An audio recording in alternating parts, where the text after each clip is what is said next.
अस्सलाम वालेकुम फ्रेंड्स, मेरा नाम है अयाज़ हुसैन और मेरा आप यूट्यूब चैनल देख रहे हैं अयाज़ एजे। सो आज मैं आपको अपने फर्स्ट व्लॉग है मेरा। मैं आज अपना तारुफ़ कराऊंगा, मैं कौन हूँ, कहाँ से हूँ और किस मुल्क से हूँ। फर्स्टली जो मेरा नाम है वो आप जान चुके हैं, लेकिन फिर भी मैं बताना चाहता हूँ। मेरा नाम है अयाज़ हुसैन और चैनल का नाम अयाज़ एजे। और उसके बाद जो है मेरा जो ताल्लुक़ है वो पाकिस्तान से, कंट्री पाकिस्तान से और सूबा सिंध से। और जो सिटी है वो नवाबशाह। कुछ दोस्तों ने सुना भी होगा और कुछ दोस्तों ने नवाबशाह के बारे में जाना भी होगा, कुछ ने नहीं भी सुना होगा, लेकिन मेरा सिटी है नवाबशाह। आज इतना ही मेरा व्लॉग है, पहला व्लॉग। इंशाल्लाह आपको बहुत मज़ा आएगा इंशाल्लाह।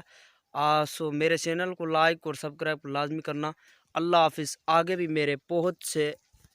मेरे बहुत से व्लॉग आपके पास आते रहेंगे इंशाल्लाह। अल्लाह हाफिज़।